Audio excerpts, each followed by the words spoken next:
नमस्कार बच्चों, स्वागत है आपका हमारे YouTube चैनल पर। हम आपको आज इसके पहले वाले लेक्चर में 10th क्लास का जो लेक्चर हुआ था उसमें हम लोगों ने पढ़ लिया था और आज हमको पढ़ना है बेटा प्रतिबिंब किसे कहते हैं। प्रतिबिंब के बारे में आज हम लोग जानकारी प्राप्त करेंगे। तो बेटा अगर प्रतिबिंब की बात की जाए कि प्रतिबिंब क्या है सर, तो हम लोग क्या बताएंगे कि प्रतिबिंब क्या है। प्रतिबिंब की अगर बात की जाए तो बेटा जैसे मान लो कि हम किसी दर्पण के सामने खड़े होते हैं या फिर किसी वस्तु को हम दर्पण के सामने रखते हैं तो उस वस्तु की आकृति जो है दर्पण में बन जाती है। वो आकृति जो होती है वही वस्तु का प्रतिबिंब होता है। लेकिन अब आप कहेंगे कि सर इसको हम परिभाषा रूप में कैसे लिख सकते हैं, इसको हम परिभाषित कैसे करेंगे। तो अब ऐसे तो हम बता नहीं सकते, ऐसे तो हम लिख नहीं सकते पेपर में कि भैया जैसे मान लो कि हम किसी दर्पण के सामने खड़े हैं तो हमारी आकृति जो है दर्पण में बन जाती है, उसी को हम प्रतिबिंब कहते हैं। तो इसको बेटा हम लिखेंगे कैसे, इसको हम एक छोटा सा आपको फिगर बनाते हैं पहले और उसके माध्यम से आपको समझाते हैं। प्रतिबिंब बनने के लिए जो हमने प्रतिबिंब बनने के नियम पढ़े हैं 3, उसमें से कोई 2 नियम आपको जरूर लगाना पड़ेगा। बिना 2 नियम लगाए आपका प्रतिबिंब कभी बन नहीं सकता। तो जब भी प्रतिबिंब बनेगा हमको प्रतिबिंब बनने के 2 नियम इसमें लगाने हैं और 2 नियम लगाने के बाद हमको ये देखना है कि वो 2 नियम परावर्तन के पश्चात किस बिंदु पर एक दूसरे को काटते हैं। ये बिंदु होता है बेटा P। यहां पर हमने कह दिया कि ये वक्रता केंद्र C है और ये है आपका फोकस F। ठीक है, अब ये इतनी चीजें हमको मिल गई। मान लिया कि ये दर्पण है और दर्पण के सामने हमने कहीं पर एक वस्तु ऐसे रख दी है और इस वस्तु का नाम है AB। तो इस वस्तु का प्रतिबिंब दर्पण में कहीं ना कहीं बनता है। तो जब इसको हम इसके सामने रखेंगे तो इसकी आकृति बनेगी। तो उसकी आकृति हम लोग बना लेते हैं। आकृति कैसे बनेगी जान लो कि वस्तु है, वस्तु के किसी बिंदु से चलने वाली प्रकाश की किरणें, ये प्रकाश की किरणें हैं। हमने बताया था कि 2 नियम जरूर बनेंगे तभी लगेंगे तभी प्रतिबिंब बनेगा। तो वस्तु से चल रही प्रकाश की किरणें और वस्तु से चलने वाली प्रकाश की किरणें कैसी है, ये मुख्य अक्ष के समांतर है। तो दर्पण से परावर्तन के पश्चात ये मुख्य फोकस से होकर आगे निकल जाती है। कहां से होकर जाती है बेटा?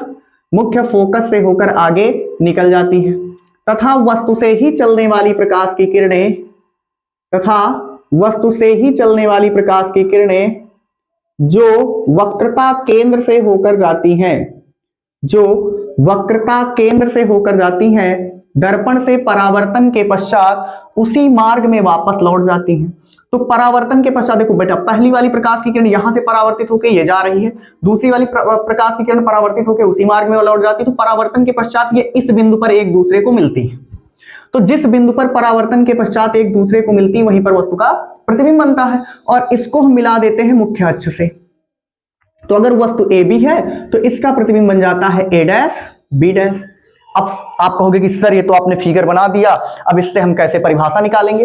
तो एकदम देखो ध्यान से, इसमें हम आपको समझा दे रहे हैं कि कैसे परिभाषा बताई जाती है। ये वस्तु है और वस्तु का ये कोई बिंदु है जहां से प्रकाश की किरणें चल रही, ये दोनों प्रकाश की किरणें चल रही, ये दोनों किरणें प्रकाश की किरणें जो है दर्पण से टकरा रही, एक यहां पे टकरा रही, एक यहां पे टकरा रही। तो यहां से इसका परावर्तन हुआ तो ये जा रही है प्रकाश की किरण और जब यहां से इसका परावर्तन हुआ तो उसी मार्ग में वापस लौट गई। परावर्तन के पश्चात ये प्रकाश की किरणें इस बिंदु पर मिल रही हैं। ठीक है, तो जिस बिंदु पर मिलती है वहीं पर वस्तु का प्रतिबिंब बनता है। तो अब ध्यान देना, वस्तु के किसी बिंदु से चलने वाली प्रकाश की किरणें दर्पण से परावर्तन के पश्चात जिस बिंदु पर मिलती है उसे हम पहले वाले बिंदु का प्रतिबिंब कहते हैं। यानी ये प्रतिबिंब है किसका? इस वाले बिंदु का। फिर से सुन लो, वस्तु के किसी बिंदु से चलने वाली प्रकाश की किरणें दर्पण से परावर्तन के पश्चात जिस बिंदु पर मिलती है उसे हम पहले वाले बिंदु का प्रतिबिंब कहते हैं। तो प्रतिबिंब समझ में आई बात की नहीं आई? पहले हमने बताया कि बेटा अगर हम किसी दर्पण के सामने खड़े होते हैं तो हमारी आकृति उसमें बन जाती है, वही आकृति क्या है? प्रतिबिंब है। तो ये देखो, ये वस्तु है और ये वस्तु दर्पण के सामने स्थित हुई तो उसका प्रतिबिंब बन गया A' B', यही तो उसका प्रतिबिंब है। तो वस्तु से चलने वाली प्रकाश की किरणें दर्पण से परावर्तन के पश्चात जिस बिंदु पर मिलती हैं उसे ही हम लोग क्या बोलते हैं? पहले वाले बिंदु का प्रतिबिंब कहते हैं। बेटा अगर प्रतिबिंब की बात की जाए तो प्रतिबिंब जो होता है हमारा 2 प्रकार का होता है। कितने प्रकार का होता है? 2 प्रकार का प्रतिबिंब होता है। पहला हो गया हमारा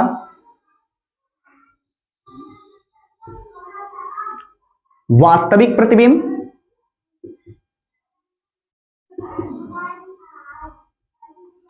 और एक होता है आभासी प्रतिबिंब। चलिए वास्तविक प्रतिबिंब की हम बात कर लेते हैं। वास्तविक प्रतिबिंब क्या होता है बेटा? अगर वास्तविक प्रतिबिंब की बात की जाए तो वास्तविक प्रतिबिंब हम लोग यहां पे देख लेते हैं। जैसे वास्तविक प्रतिबिंब की हम बात कर लेते हैं, उत्तल दर्पण में कभी वास्तविक प्रतिबिंब नहीं बनता है, तो हम दर्पण कौन सा बनाएंगे? अवतल। ये हमने कौन सा दर्पण बना लिया? अवतल दर्पण बना लिया। अब अवतल दर्पण अगर बना तो इसका ये ध्रुव हो जाएगा।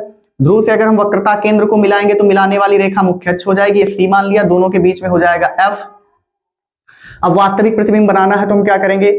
मान लिया कि वस्तु यहां पर देखो 5 कंडीशन में इसमें वास्तविक प्रतिबिंब बनता है, और लास्ट वाली कंडीशन में जब वस्तु F और P के बीच में यहां पर होती है तो उसका प्रतिबिंब आभासी बनता है। तो हम यहां पर 5 कंडीशन में प्रतिबिंब वास्तविक बनता है, तो कहीं पे भी इसके इधर आप वस्तु रख लीजिए।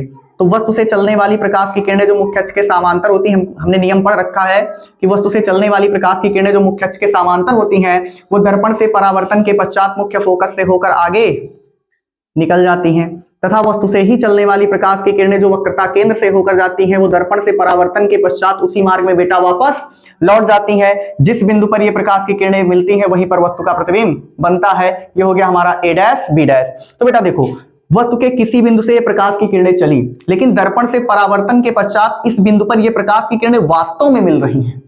ठीक है, अगर ये दर्पण के पीछे देखो, इधर तो प्रकाश वापस आ ही सकता है लेकिन प्रकाश इधर नहीं जा सकता। तो जब इधर नहीं जाएगा तो इधर जो प्रकाश की किरणें जाएंगी वो आभासी जाएंगी, और इधर सामने की ओर जो प्रकाश की किरणें जाएंगी वो वास्तविक जाएंगी।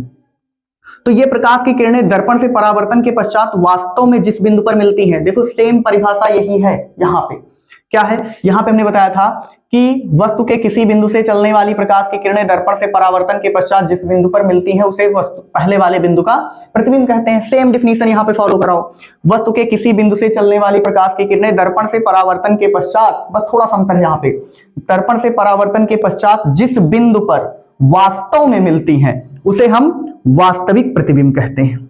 जिस बिंदु पर वास्तव में मिलती हैं उसे हम वास्तविक प्रतिबिंब कहते हैं। बात समझ गए? अच्छा भाई, दूसरा यहां पे होता है आभासी प्रतिबिंब। आभासी प्रतिबिंब की हम बात कर लेते हैं। आभासी प्रतिबिंब जैसे हमने कह दिया कि आपका ये एक उत्तल दर्पण है। कौन सा दर्पण है ये? उत्तल दर्पण है। अब उत्तल दर्पण में बेटा ये हमारा मुख्य अक्ष हो गया, ये ध्रुव है। अब मान लिया कि वस्तु यहां पे रखी है, तो वस्तु से चलने वाली प्रकाश की किरणें दर्पण से परावर्तन के पश्चात मुख्य फोकस से दूर जाती हुई, मुख्य फोकस से दूर जाती हुई प्रतीत होती हैं, तथा वस्तु से ही चलने वाली प्रकाश की किरणें जो वक्रता केंद्र की ओर आती हुई प्रतीत होती हैं, ये वक्रता केंद्र की ओर आती हुई प्रतीत होती हैं, वो दर्पण से परावर्तन के पश्चात यहीं से वापस लौट जाती। देखो, ये प्रकाश की किरणें आई और यहीं से वापस लौट गई, बस केवल लग रहा है कि मुख्य फोकस से होकर दूर जा रही।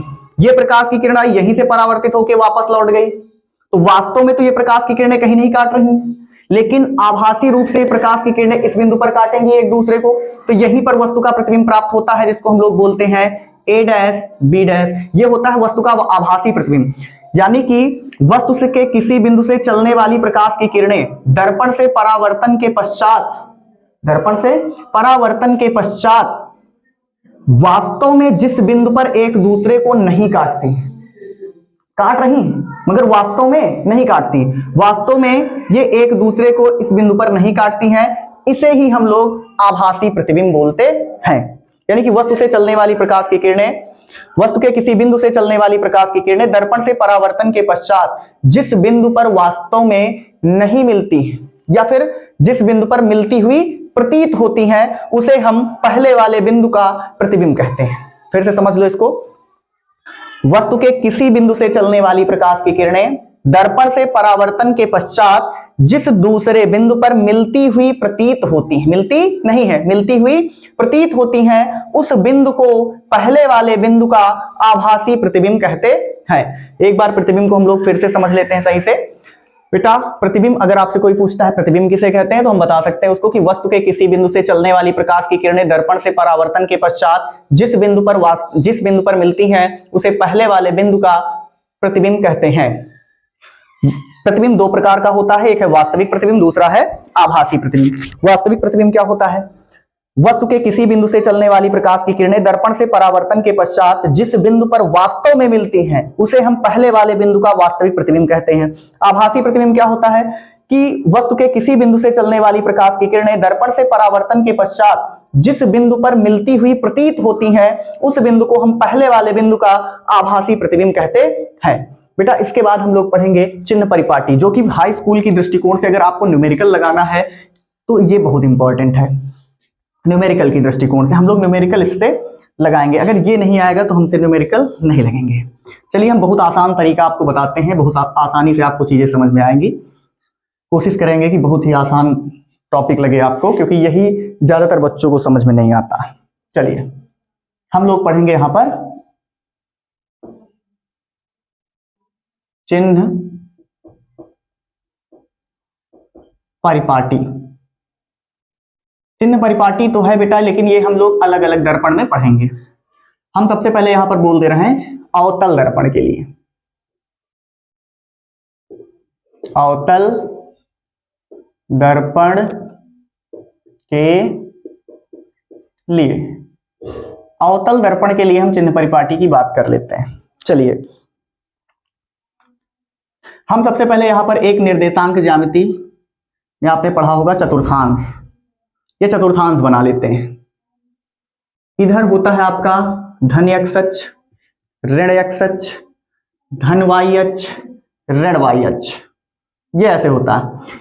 अगर इधर की ओर हम कोई दूरी नापेंगे ऐसे तो वो होगी प्लस में, इधर की ओर अगर हम कोई दूरी नापेंगे तो ये होगी माइनस में, अगर इधर की ओर हम कोई दूरी नापेंगे तो वो होगी माइनस में, अगर इधर की ओर कोई दूरी नापेंगे तो वो प्लस में। यानी ऊपर की ओर अगर कोई, जैसे मान लो मार्कर ऐसे रख रहे हैं तो मार्कर की लंबाई अगर हम पूछ रहे हैं तो मार्कर की लंबाई आपकी कितनी हो गई, ये है मार्कर की लंबाई। तो मार्कर की लंबाई अगर पूछेंगे तो किस दिशा में है, y अक्ष की दिशा में है, तो ये आपकी होगी काहे में, प्लस में। अगर लेकिन हम इसकी दूरी पूछे मूल बिंदु से, तो मूल बिंदु से इसकी दूरी नापेंगे तो माइनस y अक्ष की दिशा में नापेंगे, तो ये हो जाएगी हमारा कितना, माइनस में। यानी इसकी दूरी अगर मूल बिंदु से तो माइनस में, लेकिन अगर इसकी लंबाई पूछेंगे तो प्लस में। उसी तरह इधर, और अगर नीचे की ओर है तो माइनस में होगी, ऊपर की ओर अगर कोई वस्तु रखी है तो वो प्लस में होगी।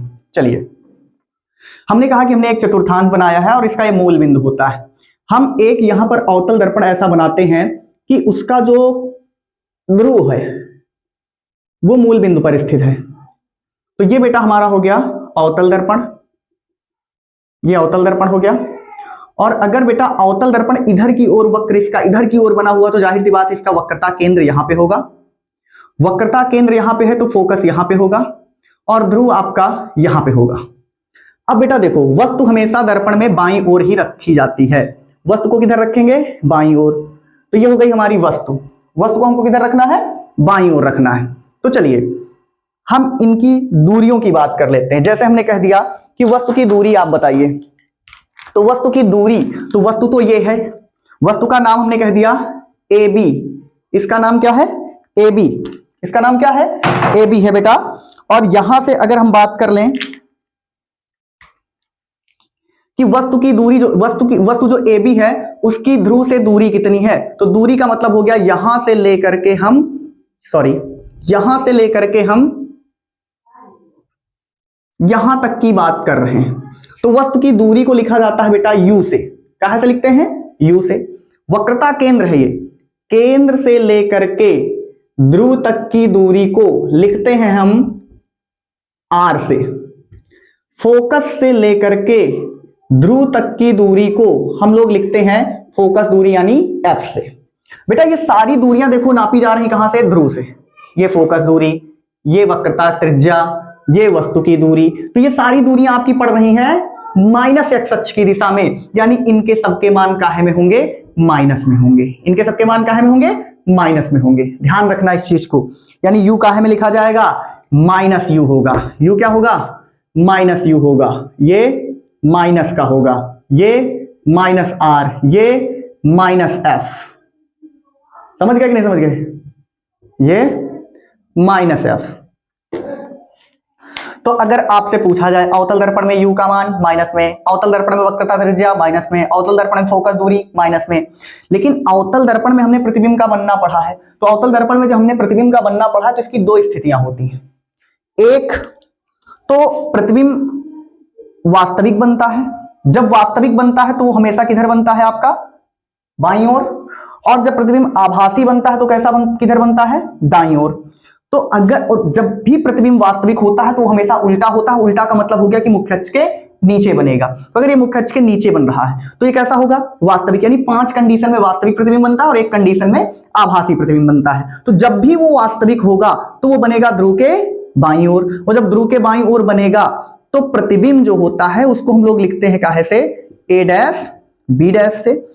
तो यहां से यानी यहां से लेकर के और यहां तक की जो दूरी होती है प्रतिबिंब की दूरी मानी जाती है, और प्रतिबिंब की दूरी होती है v, और इसको हम लोग लिखते हैं माइनस से। बेटा ये जो वस्तु की, ये तो वस्तु का नाम है ए बी। अब वस्तु की लंबाई हम कहें अगर, तो वस्तु की लंबाई ये हुई, वस्तु की लंबाई होती है o, लेकिन ये किस दिशा में है, y अक्ष की दिशा में है। तो इसका मान हमेशा काहे में होता है, प्लस में। काहे में होता है, प्लस में ये होगी। ये a डैश b डैश प्रतिबिंब है, लेकिन अगर हम आपसे पूछे बेटा कि प्रतिबिंब की लंबाई, तो प्रतिबिंब की लंबाई काहे से लिखी जाती है, आई से, और इसका मान काहे में होगा, वास्तविक प्रतिबिंब है तो ये माइनस में होगा। इसकी लंबाई जो होगी नीचे की ओर है ना, तो y अक्ष की दिशा में है तो ये माइनस में होगी। लेकिन क्या इसका प्रतिबिंब वास्तविक ही बनता है अवतल दर्पण में, नहीं, आभासी भी बनता है। तो अगर आभासी बनता है तो हमेशा इधर बनता है और मुख्य अक्ष के ऊपर होता है। तो इसका प्रतिबिंब बन जाता है a डैश b डैश इधर। तो ये ध्रुव से अगर यहां तक की दूरी नापी जाएगी तो किसके लिए जा रही, धन अक्ष की दिशा में जा रही। तो ये अगर v का मान हम कह दें कि आभासी प्रतिबिंब बन रहा है अवतल दर्पण में, तो v का मान काहे में होगा, प्लस में होगा। और इस स्थिति में जो प्रतिबिंब की लंबाई होगी आई, वो भी काहे में होगी, प्लस में होगी। तो बेटा अगर हम अवतल दर्पण के लिए चिन्ह परिपाटी देखें तो अवतल दर्पण के लिए हम लोग देख रहे हैं यहां पर कि u का मान माइनस में होता है। क्यों, क्योंकि ये इधर पड़ रहा है, ये देखो आपका u है, वस्तु की दूरी ये यहां से यहां तक की माइनस में है। r का मान माइनस में है, f का मान माइनस में है। समझ में आ रहा बात, देखो u हो गया, r हो गया, f हो गया, o का मान हमेशा प्लस में।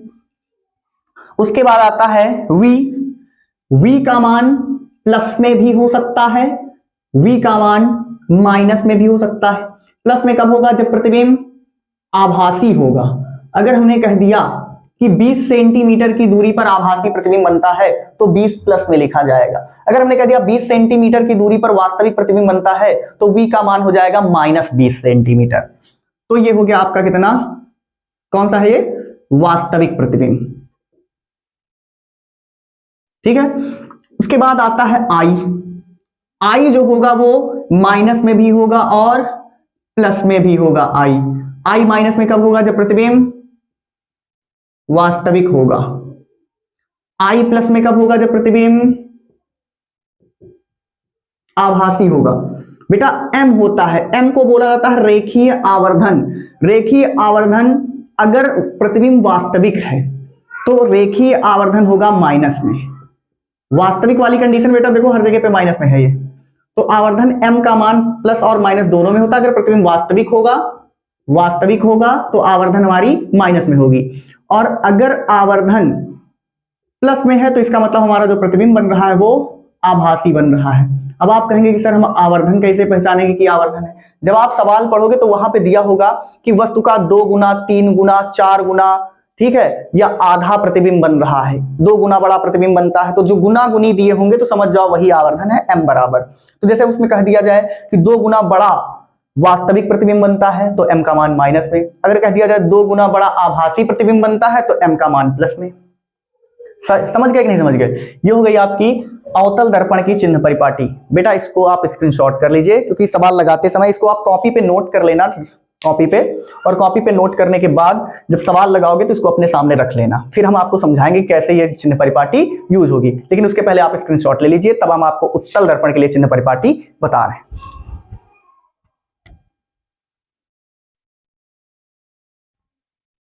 चलिए बेटा अब हम लोग बात कर लेते हैं उत्तल दर्पण की चिन्ह परिपाटी।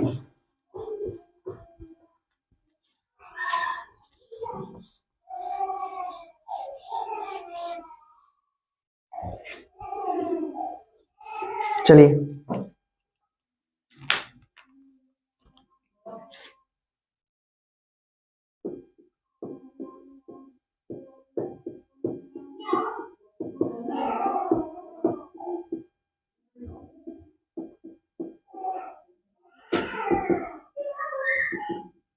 उत्तल दर्पण की चिन्ह परिपाटी। फिर से उसी तरह से हम लोग चतुर्थांश बना लेंगे और यहां पर हम बनाएंगे इस बार उत्तल दर्पण। ऐसा उत्तल दर्पण बनाना है कि भैया उसका जो ध्रुव है वो आपको कहां पे मिले,